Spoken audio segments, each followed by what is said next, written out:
Buenas tardes, damas y caballeros. Bienvenidos a este programa de Detrás de la Escena con la OSUG. Les damos la más cordial bienvenida hoy, viernes 25 de septiembre, si no me equivoco. Soy muy malos con los números. Hoy tenemos un programa muy especial, muy peculiar, por supuesto, con nuestra queridísima Lidia Boone. Lidia, buenas tardes. Muy buenas tardes, Roberto. Muy buenas tardes a todos que nos escuchan. Y el día de hoy tenemos un programa especialmente interesante. Vengo rodeada totalmente de contrabajistas. ¡Qué miedo! Exactamente. Hoy tenemos Entonces, ni más ni menos, todos los viernes detrás de la escena son únicos, son interesantes, ¿verdad, Lidia? Pero hoy es un programa muy peculiar porque, como ustedes saben, como todos saben, pues un servidor es de origen contrabajista. Ese fue mi sueño de instrumento por algunos años, por casi una década. Y tenemos hoy como invitados a dos ilustres, célebres, grandes contrabajistas. He de decirles, ya sin broma, por favor, he de decirles los dos músicos muy respetados en todo nuestro país, conocidos en todo nuestro país, admirados, respetados, gente muy querida por la comunidad musical y en particular por, obviamente, pues el sector contrabajista, que somos una fauna muy especial, muy peculiar, con características muy concretas. Tenemos, en primer lugar, a Russell Alan Brown, contrabajista principal de nuestra querida Orquesta Sinfónica de la Universidad de Guanajuato. Bienvenido, Russell, muchísimas gracias por estar aquí. Gracias por invitarme. Y tenemos también, por supuesto, a don Jorge Presa, contrabajista de nuestra queridísima orquesta, también una persona muy querida, muy respetada, muy admirada, no nada más en nuestra ciudad, sino en el país. Jorge, querido, bienvenido.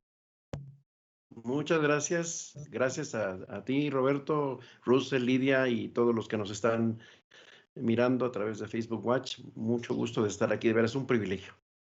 caballeros, ¿nos pueden confirmar cuánto tiempo ya tienen con la orquesta?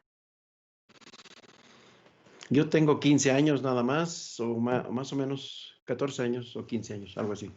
Okay. ¿Y Yo Russell? entré en 97, calculen ustedes, estamos en 2020. Sí. 23 años con la orquesta. Casi.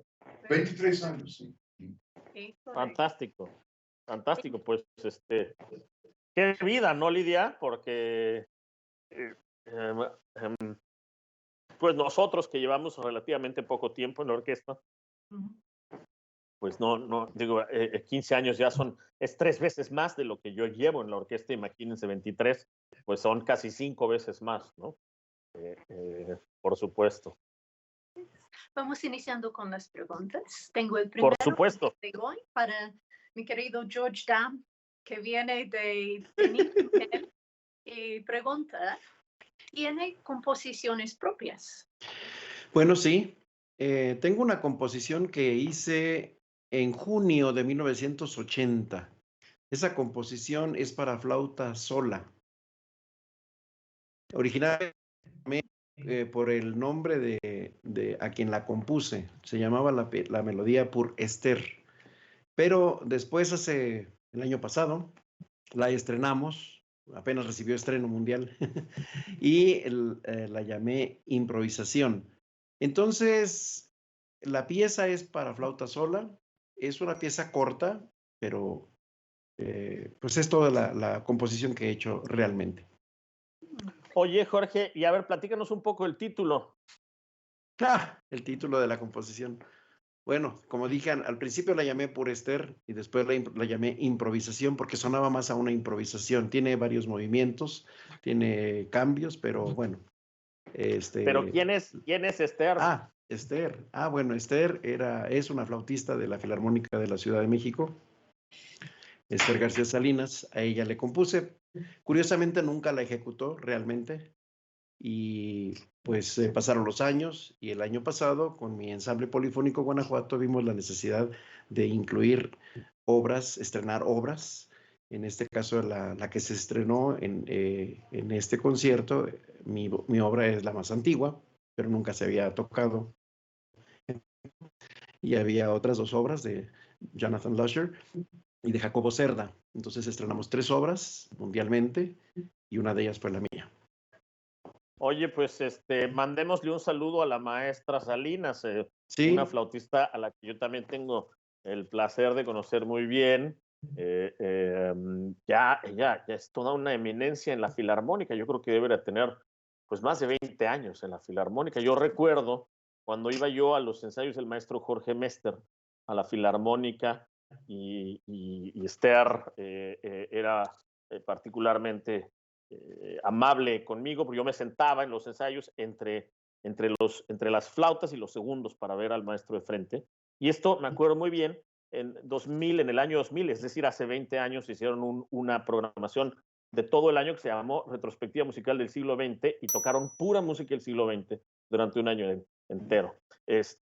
Bueno, debo decir también, para quien no lo sepa, yo creo que todo el mundo lo sabe, pero para quien no lo sepa, que don Jorge Presa es un multiinstrumentista, pero aparte de todo, es un multiinstrumentista que toca en múltiples estilos y géneros musicales, una persona que puede tocar prácticamente todo, pues cuando menos en el contrabajo y en el piano, pues un poco lo que sea, ¿no? En cualquier género, cualquier música. Y como lo conocemos muy bien, pues Jorge es una persona extremadamente activa que no para de tocar. Yo alguna vez le pregunté a su esposa que cómo le hacen, porque yo creo que a Jorge, ya por ahí de las 10 de la noche, hay que a la fuerza arrebatarle el instrumento para que se vaya a dormir, porque si no, él se sigue. ¿A poco no, Jorgito? sí, la verdad sí, ya no puedo tocar más allá de las casi 10 de la noche porque no, ya no está permitido.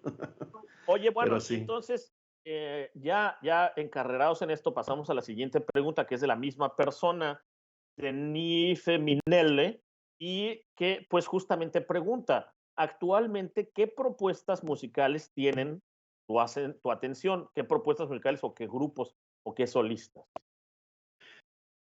Esta pregunta se refiere a lo que me llama la atención a mí de otros grupos y solistas o lo que yo estoy haciendo en esos ámbitos, ¿no? Pues dinos Porque, ambas, las dos, ok, las dos. bueno, está bien. Voy a empezar por la primera que manejé. A mí me gustan las propuestas de música antigua. Me gusta mucho, me llama la atención escuchar a Jordi Savall, un músico catalán que tiene un amplio espectro de música que ha desarrollado, tanto del periodo renacentista, barroco y de otros. Realmente es muy grande su repertorio del maestro y su agrupación, sus agrupaciones, sus músicos son excelentes.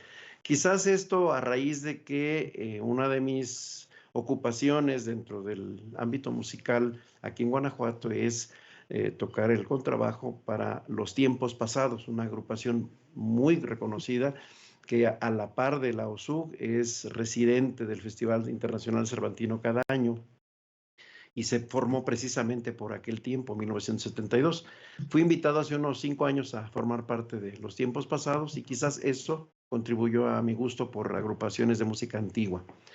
Fuera de eso, ahora pasando a otras agrupaciones o solistas, me gustan también mucho New York Gypsy All Stars, que son una agrupación de jazz, pero con un carácter balcánico. Es algo de lo que me fascina mucho escuchar porque su música modal es increíble. Son muy virtuosos, pero además tienen un excelente gusto y unos ritmos que no paro de admirar. Aparte de eso, hay algunos otros músicos como Christian McBride, un contrabajista también excepcional de jazz que me encanta. Y bueno, de lo que estoy ahora yo también ocupado, aparte que me gusten esos solistas o agrupaciones, a mí me ocupa o me ha ocupado, excepto en lo de la pandemia, que no se pudo hacer otra cosa más para tocar presencialmente. Tengo ya desde hace 6 años una agrupación de la que Lidia ha sido parte también, el Ensamble Polifónico Guanajuato, un quinteto básicamente de cuerdas, pero también hemos invitado a otros músicos, valientos y de percusiones. Entonces, eso también ha llamado a mí en estos 6 pasados años. Esta agrupación toca música de diversos géneros, pero académica, por supuesto. Y como dije, es la que se encargó de estrenar algunas obras a nivel mundial el año pasado en nuestro querido teatro principal. Eso es algo que me ocupa. También hay un cuarteto de jazz que se llama Las Momias del Jazz. Yo no lo inicié, lo inició un compañero nuestro que tocaba el segundo clarinete en la orquesta, Daniel Bukowski. Pero a raíz de su muerte, nosotros, mi hijo y yo, y Alex Applegate, Jacobo Cerda, hemos seguido esta agrupación. Eso es lo que ocupa mi interés, tanto externo como en mi participación como músico actualmente. Muchas gracias, Jorge. Conecta súper bien con la próxima pregunta que tengo, que es para Russell, y viene de Isis Torres. Si quiere saber qué repertorio prefiere tocar con la orquesta sinfónica y cuál en la música de cámara. Entonces, repertorio sinfónico, ¿qué es lo tuyo? Yo diría mejor empezar con lo que menos prefiero. Lo que menos prefiero es la música del siglo XIX.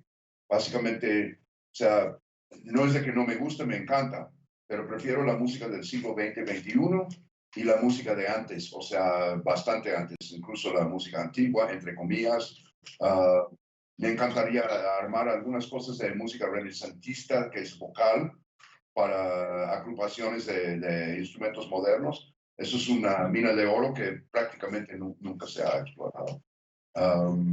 Pero me encanta en particular la música del siglo XX, XXI. Entre más atrevido, más me gusta. ¿Y con la música de cámara? Perdón, la música de cámara básicamente lo mismo, pero remarco que para nuestro instrumento, mejor dicho esto, yo prefiero tocar la música de cámara que donde el contrabajo se sustituye para el segundo cello o el cello, si es posible. Algunas obras son enormemente difíciles porque pues, no están escritos consiguiendo el contrabajo, uno tiene que adaptarse. Pero hay un montón de obras de quintetos, sextetos, septetos, el famoso quinteto de Schubert, el do mayor, no digo de la trucha, la otra. Tú la conoces muy bien, Lidia. Es una maravilla y lo he tocado en 2 ocasiones.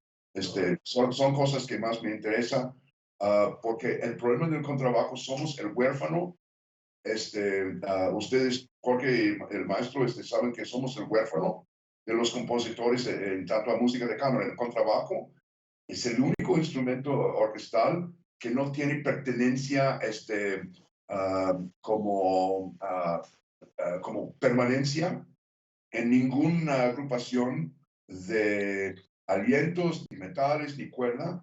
El cuarteto de cuerdas no tiene contrabajo. Entonces, en efecto, los grandes compositores nos invitan muy de vez en cuando en sus obras por parte de la... Entonces, uno tiene que buscar otras alternativas. El octeto de Mendelssohn, la parte del segundo cello, es una chulada. Sí, Schoenberg hizo una versión casi desconocida de septeto de Noche Transfigurada. Es otro ejemplo, el sexteto en si bemol de Brahms. Ahí estás tocando las mejores cosas. Sí. Yo sí he tocado el cuarteto de cuerdas en la menor, pero con contrabajo en vez de cello. Excelente. Fue una sonoridad muy particular, muy distinta. Sí. Y pues en el último año yo tuve el buen gusto de tocar con Russell el septeto de Beethoven. Que sí, hemos hecho. Él me da risa pues porque dentro de su vida de Beethoven fue una obra demasiado exitosa y él lo llamaba hinche pieza. Sí, ajá, así es. Porque se hartaba que este recibía tanto atención, pero durante su vida, otras obras no tanto. Pero Ujú. el septeto sí con razón recibió tanta atención porque sí es muy, muy bella. Y este sí es una pieza que tiene contrabajo originalmente. Bueno, Ujú. Y Sí, efectivamente nos invitan poquito, porque es hasta el siglo XX y aún en el siglo XX, al menos en la primera mitad del siglo XX, aún ahí es muy escaso. O sea, podemos hablar de algunas obras, como por ejemplo el Trapecio de Prokofiev o el Noneto de Martinú, probablemente. ajá, Este, eh, el pues, ¿no? consulado, sí. Son obras contadas, ¿no? Ya más bien se incorpora el contrabajo con más presencia en la música de cámara ya en las vanguardias, es decir, en la música de la posguerra, cuando menos a partir de la posguerra. Bueno, yo creo que, si no me equivoco, creo que doña Lidia tiene una pregunta sorpresa. así es, y relacionado a este, estamos hablando de repertorio. Suponemos, caballeros, un momento, que les van a mandar a una isla.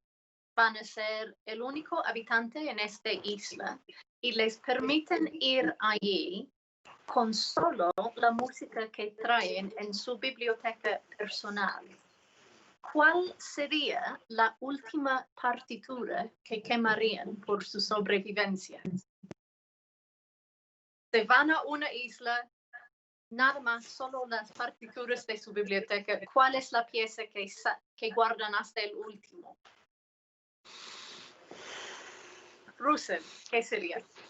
Quizás quemaría la mitad de mi biblioteca, pero de quemar la otra parte, pues quizás prefiero morir, quizás, o sea, estúpidamente conservar la música cuesta la vida, porque qué vida hay sin la música, pero bueno, probablemente ahorita, o sea, me preguntas ahorita, probablemente la última cosa que quemaría en el experimento de pensamiento será la suite para violonchelo solo de Juan Sebastian Bach, número 5. Ok, perfecto. Quizás Jorge, ¿qué te ocurre? Estuve pensando mientras Russell nos hace favor de tomar la delantera, pero creo que coincidiría con él en alguna de las suites de Bach, como la segunda, que es en la que estoy trabajando, pero sería de veras lo último. Y creo que si fuera para quemarlo es para darme calor, porque en esa isla está muy frío, porque si no, ¿para qué la quemo? O para hacer alimento, pero pues podría comer alimento frío. Pero si tuviera que deshacerme de alguna, quizás sí, seguramente sería Bach. Ajá. ¿Y para ti, Roberto? A ver, otra vez, formula la pregunta, por favor, porque estaba justo aclarando el guión. Ajá. Entonces, te van a mandar a una isla para pasar el resto de tu vida solo.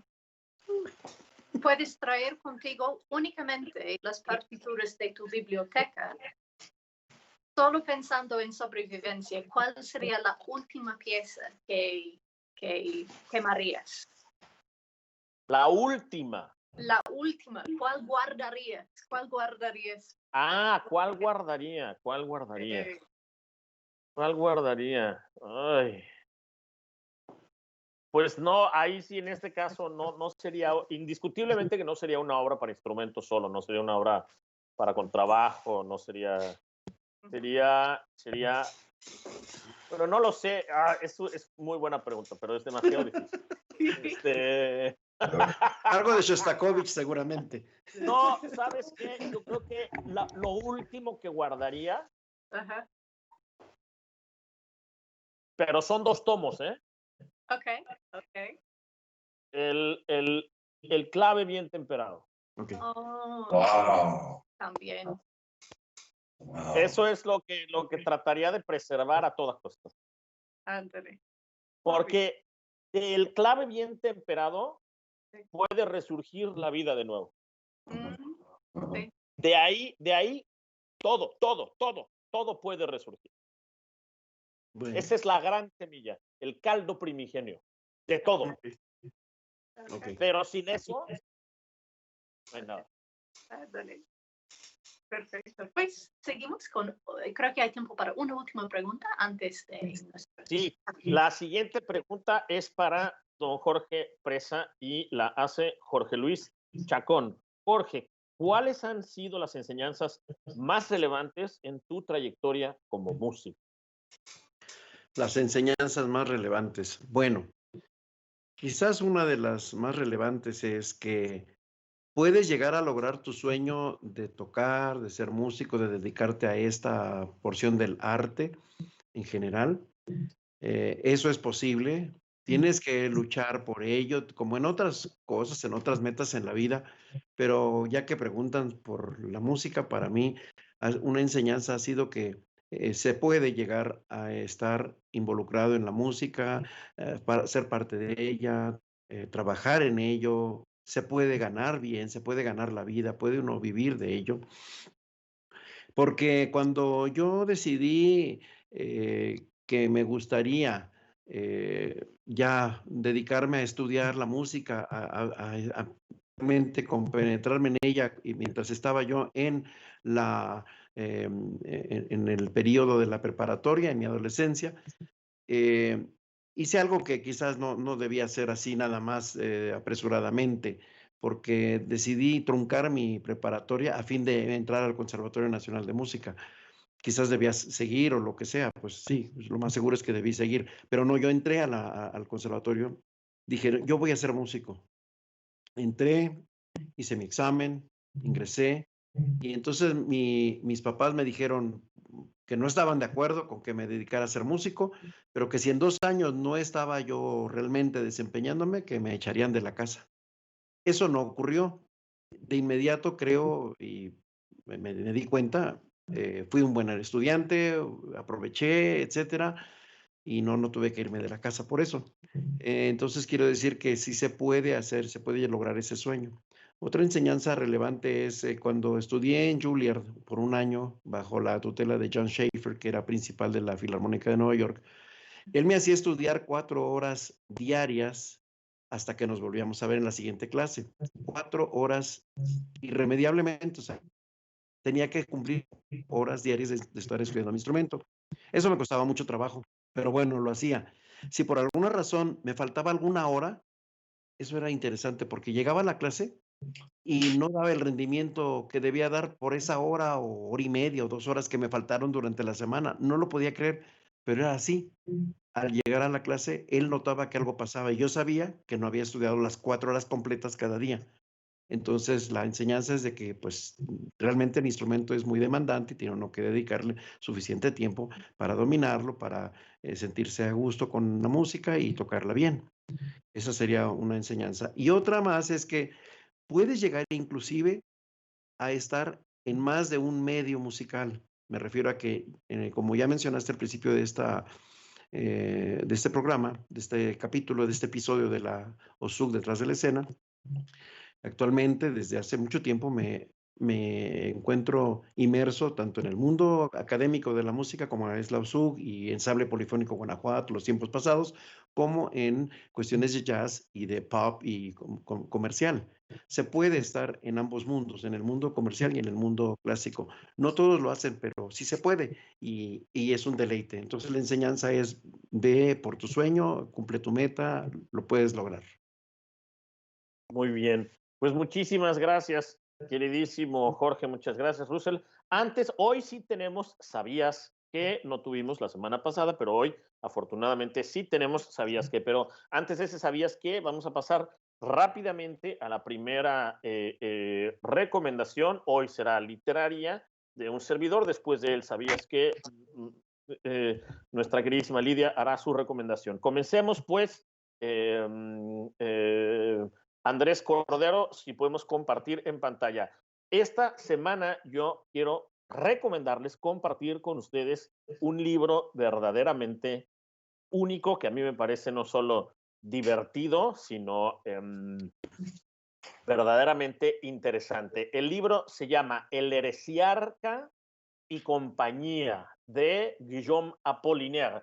como todos sabemos, Apollinaire fue uno de los más grandes, más importantes escritores franceses. Fue básicamente un poeta fundamental de inicios del siglo XX, y fue un verdadero iconoclasta, es decir, fue una persona que retó, cuestionó todo lo que tuviera que ver con el llamado establishment. Tenía una relación relativamente cercana con, por ejemplo, Éric Satie. Y entonces, bueno, en este libro, Guillaume Apollinaire es un libro de relatos, es un libro de cuentos, y son lo que es fascinante es cómo todos los cuentos se desarrollan al filo de lo aceptable dentro del marco de una cierta normalidad. Es decir, está todo el tiempo al borde del surrealismo, pero nunca realmente cruza la calle. Y eso genera, naturalmente, una tensión constante. Está siempre al borde del sur. Todo lo que ocurre, todos los personajes, todo lo que pasa siempre está al borde del surrealismo, pero se mantiene dentro de una normalidad que podemos aceptar. Y eso es verdaderamente asombroso. Siempre con un humor impresionante, con una irreverencia a todas las formas, a las formas sociales, a las formas de conducta, a las expectativas de lo bueno y lo malo. Se burla de absolutamente todo. El Heresiarca y compañía de Guillaume Apollinaire, que era, aparte de todo, un gran humorista que siempre, ya lo dije, un iconoclasta, pero aparte de todo, un férreo crítico de todo lo que supuestamente estaba establecido. Hay un dato curioso: Apollinaire, en realidad, él nació en Italia, él después se naturalizó francés, pero su padre fue un alto funcionario del Vaticano, y él es un hijo ilegítimo de un alto funcionario del Vaticano y una noble polaca. Entonces su padre no lo reconoce y lo abandona, y su madre se lo lleva a Francia y crece en Francia, pues tiene su infancia y su adolescencia en Francia, y por eso se hace francés. Pero fíjense, y eso apenas acabo de caer en cuenta, lo interesante es, Guillaume Apollinaire se enlistó en el ejército en la Primera Guerra Mundial, lo hirieron gravemente, pero se salvó. Pero ¿saben de qué murió? Apollinaire murió por una neumonía causada por que él pescó en la pandemia de la gripe española en 1918. Y esa fue una pandemia de influenza, Porque ahora y Apollinaire murió a causa del virus de la llamada gripe española, que fue la gran pandemia del siglo XX, que infectó a más de 500 millones de personas, imagínense nomás. Curioso, porque yo estaba buscando este libro y apenas hoy caí en cuenta, pues, de esta coincidencia, esta trágica coincidencia entre la muerte de Apollinaire y nuestros tiempos tan extraños. Pues eso es El Heresiarca y compañeros de Guillaume Apollinaire. Lo tienen que leer, es una verdadera delicia. Pues pasamos ya, si estamos listos, mi queridísimo Andrés Cordero, pasemos por favor a nuestro ¿Sabías qué?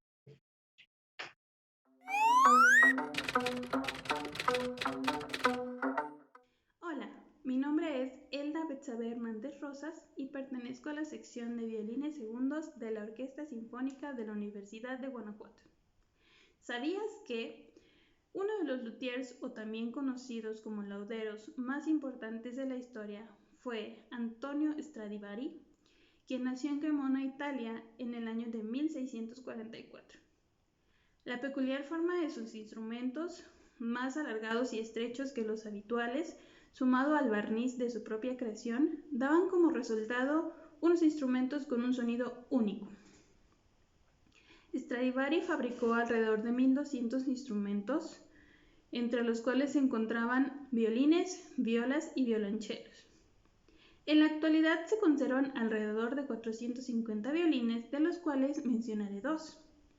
El conocido como Lady Blunt, creado en 1721, el cual fue bautizado así en honor de su primera propietaria, Anne Blunt. Este violín ha llegado a alcanzar el precio de 15,9 millones de dólares y es uno de los mejores conservados hasta ahora, pues ya no se toca. El segundo es el violín Molitor. Este se ha encontrado bajo la propiedad de diferentes personajes en la historia. Se dice que uno de ellos fue Napoleón Bonaparte, aunque no se tienen registros oficiales de ello. Lo que sí se sabe es que perteneció a uno de sus generales. A diferencia de Lady Blunt, el Molitor ha sido tocado hasta la actualidad, pasando por manos de violinistas importantes como Elmar Oliveira y Albert Stern. Actualmente se encuentra bajo la propiedad de la violinista estadounidense Anne Akiko Meyers.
Tal o tal instancia, los problemas anímicos, todo esto te deprime y te resta mucha fuerza. O sea, a veces se tiene que hacer y se tiene que hacer bien y involucrar y ir a dormir pensando en los sucesos del día y todo.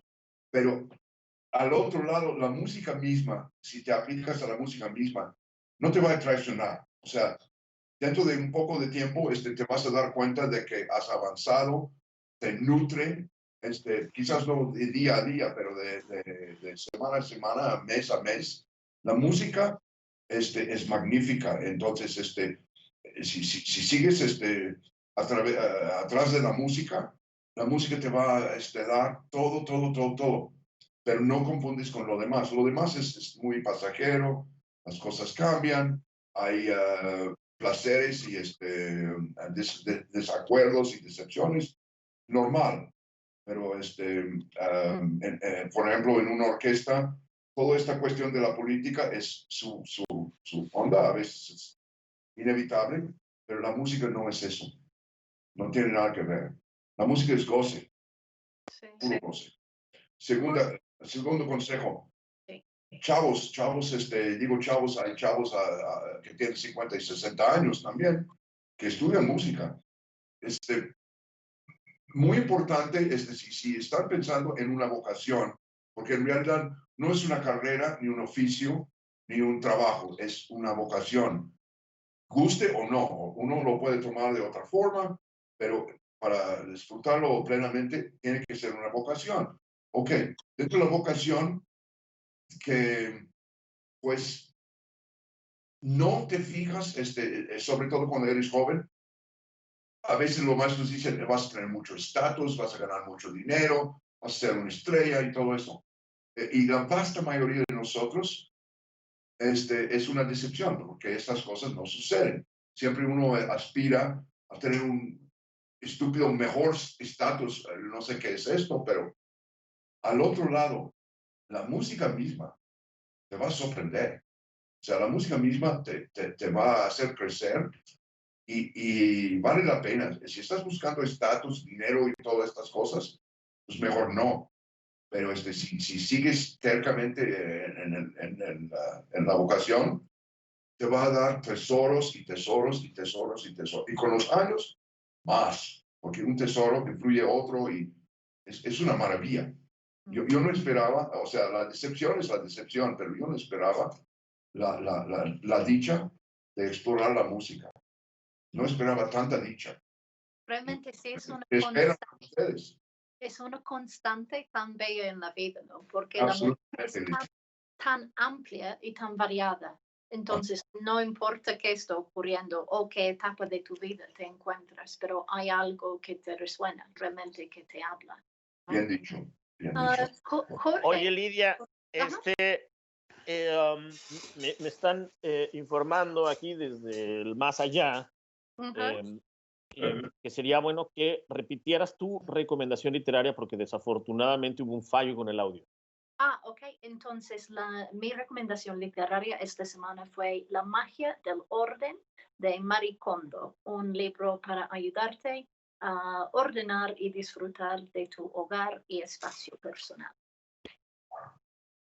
La magia del Muchísimas gracias. Me da risa, ¿sabes por qué? Porque yo soy un ordenado compulsivo. Entonces tengo 2 hijos de 3 años y medio Ajá. y y mi casa está siempre en orden, a tal punto que mis suegros o mis amigos vienen y me dicen, pero ¿cómo es posible? Es que yo simplemente no puedo concentrarme, no puedo sentarme a comer, no puedo estudiar, no puedo hacer este programa. Si mi casa no está en orden, me vuelvo loco, yo creo que ahí alguna tuerca se me zafó, pero no soporto una casa desordenada. No puedo. Pero bueno, ahora sí que, miren, yo tenía un amigo que decía, cada quien sus perversiones. Supongo que aplica. Pasemos a la siguiente pregunta. La siguiente pregunta es para Russell también. Y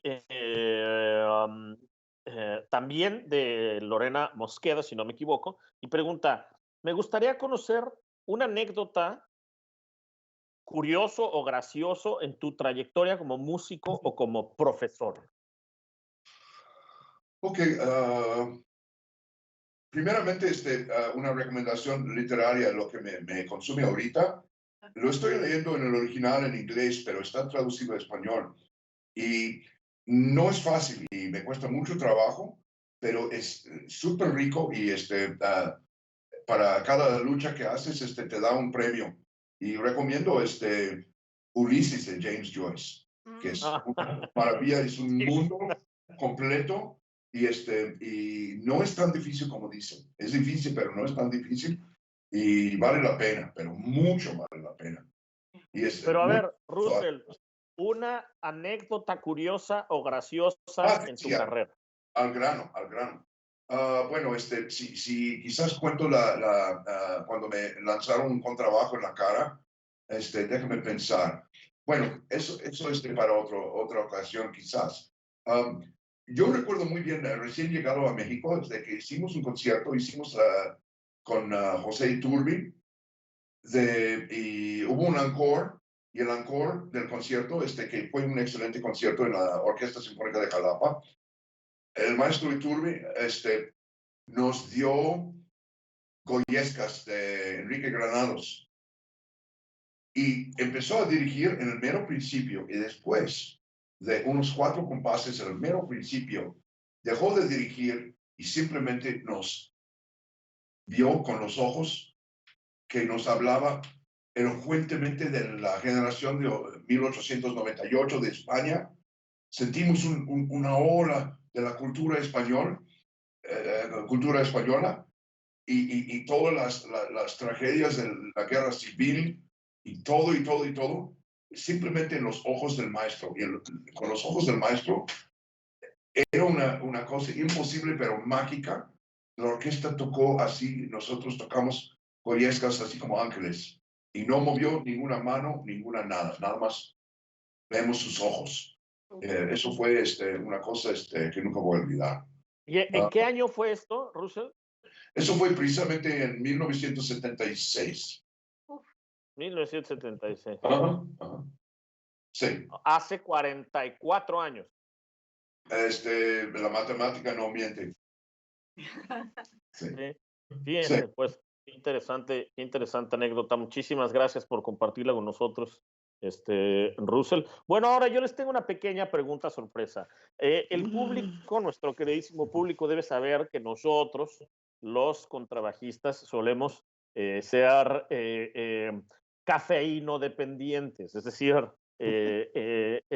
llega un por la mañana, pues la sustancia que hace que el cerebro empiece a funcionar es la cafeína, y sin esa sustancia, pues puede que se pase el día entero y la maquinaria esté siempre fallando, ¿no? Entonces, si uno no quiere tener un día accidentado, pues tiene que tomarse su café, porque al menos siendo contrabajista, de otro modo, la realidad nos abruma y nos aplasta a veces. Entonces, tomando en cuenta eso, mis queridísimos colegas del contrabajo, les voy a hacer una pregunta que tienen que responder de bote pronto. Son 5 para las 10 de la mañana. Tienen que llegar al ensayo. Van a llegar rayando, pero no han tomado café. Opción A, deciden llegar tarde, pero con el cerebro funcionando. Opción B, deciden llegar temprano, pero con el riesgo de que el cerebro no funcione.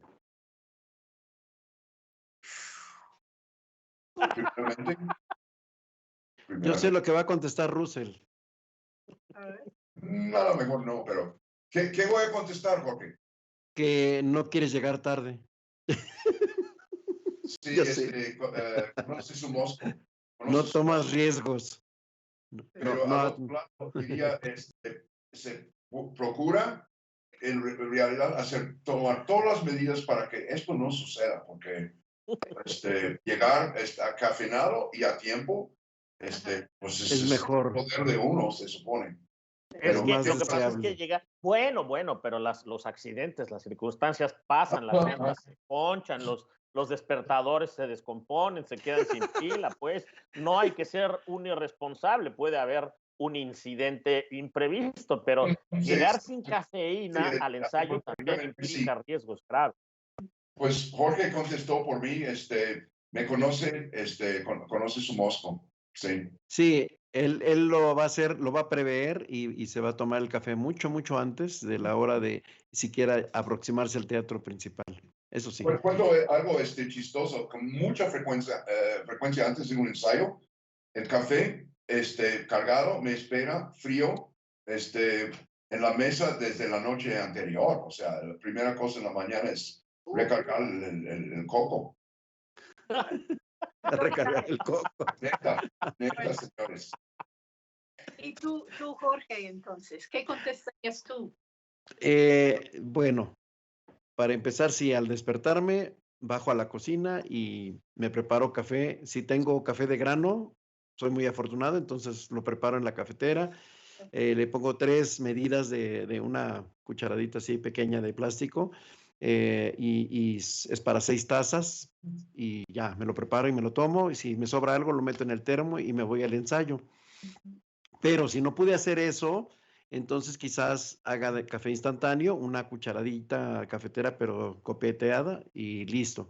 O si tampoco pude y se me hizo muy tarde, me desperté tarde, me puse a estudiar y se me hizo tarde, pues entonces me voy y paso al cafetal, ahí antes de llegar al ensayo y relleno mi termo. O ya en lo peor, llego al Oxxo que se encuentra frente al teatro principal y me compro un café Andati y me meto, pero procuro que haya café previo al ensayo, eso sí. Bueno. Este encuentro está patrocinado por ah, No, solo Cafetal, y también el Oxxo. también, Solo narro lo que sucedería o lo que sucede cuando voy presencialmente al ensayo, pero sin buscar lucro o apoyo o fideicomisos o nada por el estilo. mis cafetaleros en mi Veracruz también. Exacto.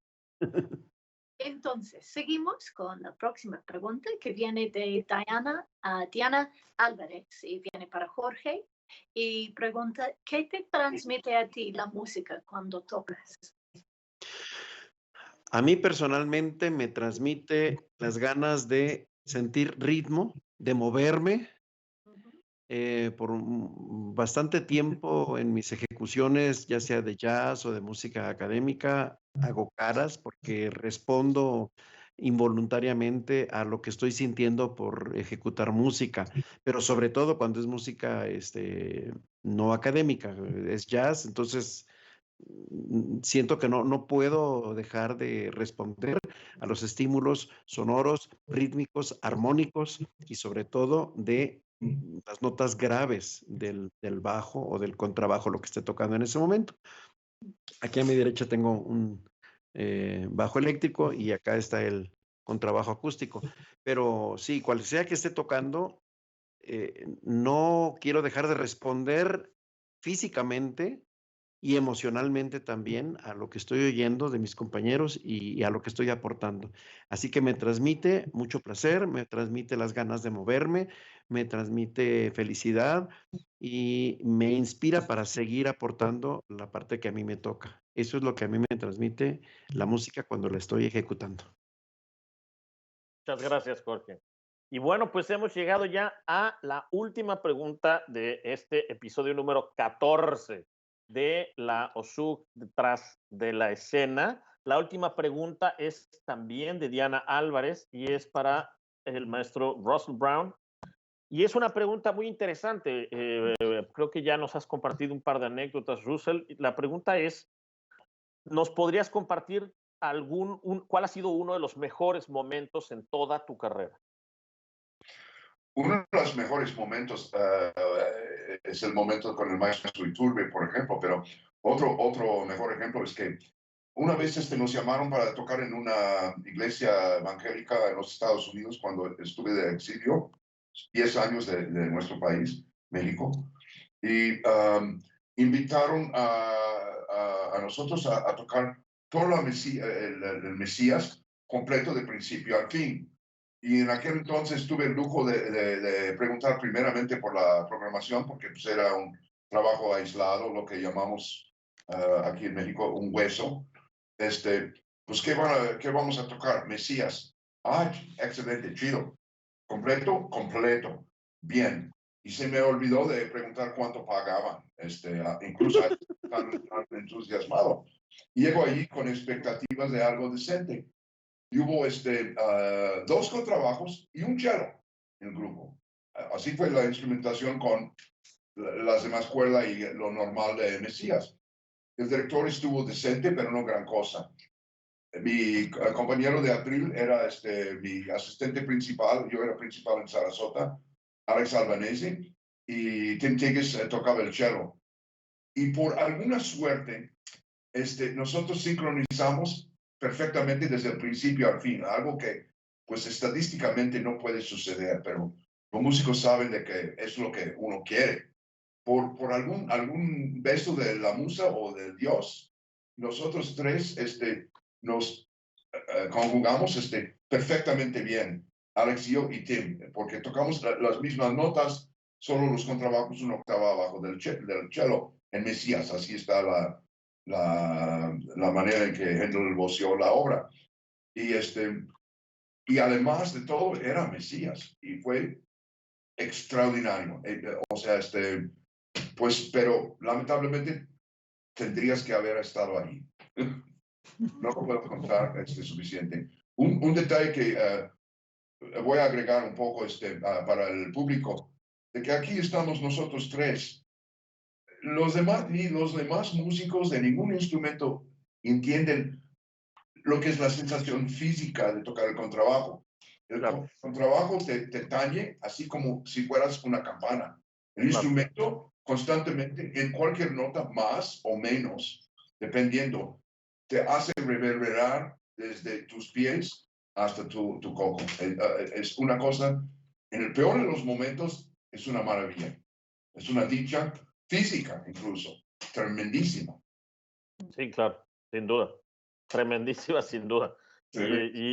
Y nos acostumbramos, pero en realidad si lo piensas, pues es una experiencia muy rara. O sea, nosotros estamos muy acostumbrados, pero yo creo que pues la población en general pues no está acostumbrada a que le tiemblen hasta los tobillos, Pero de es manera diariamente 4 horas, ¿no? Ajá.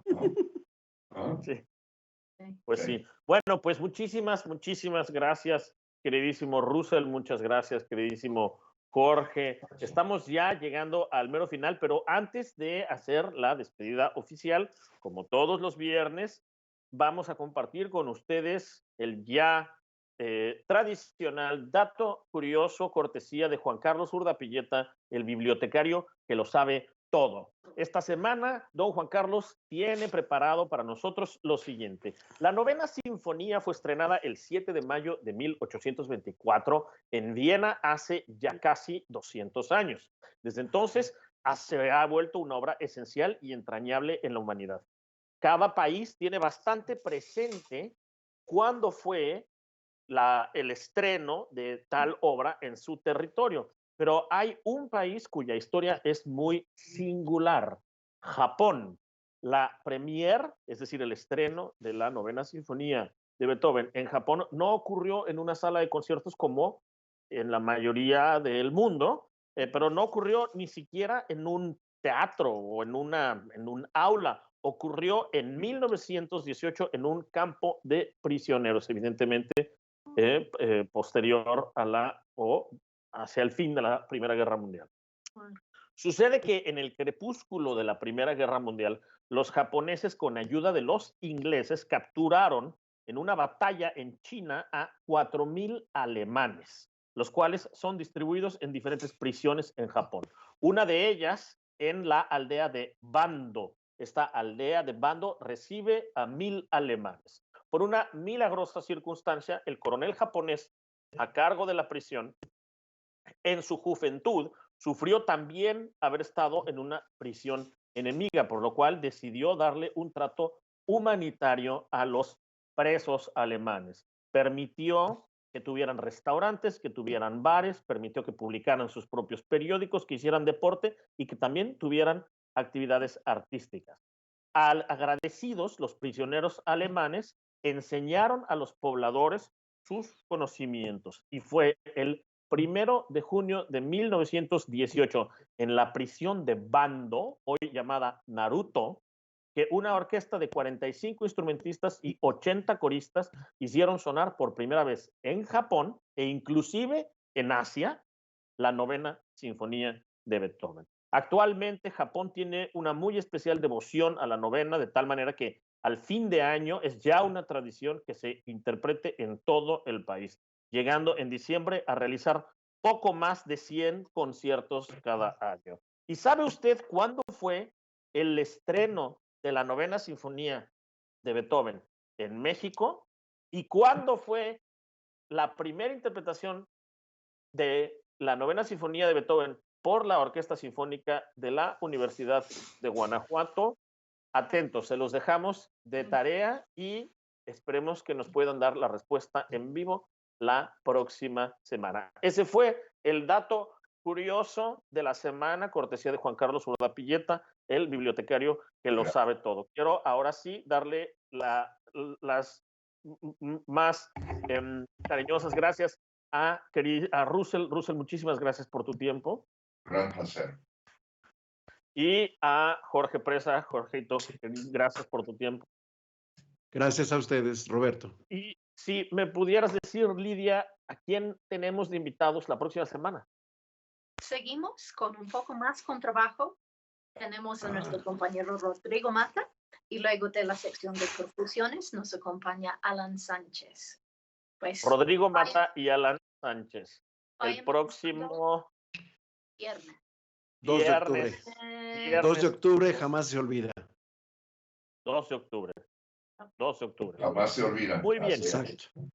Ok, y los invito también, por supuesto, a que nos acompañen hoy en punto de las 8 de la noche a través de las redes sociales de la Universidad de Guanajuato y de la propia Orquesta Sinfónica de la Universidad de Guanajuato, la tradicional Viernes de OSUC virtual. Hoy tenemos preparado para ustedes el programa Varsovia Maguncia Praga con música de Witold Lutosławski, Antonín Dvorak y Friedrich Fuchs. Estará, por supuesto, fantástico. Es un programa interesante, divertido, variado, bonito. No se lo pierdan hoy en punto de las 8 de la noche. En los controles, Andrés Cordero, muchísimas gracias. Gracias a todo nuestro auditorio por estar de nuevo con nosotros. Les mandamos un muy fuerte abrazo. Gracias a nuestros invitados y nos vemos la próxima semana. Que tengan buen provecho en esta comida de viernes y un buen fin de semana. Hasta pronto. Hasta luego.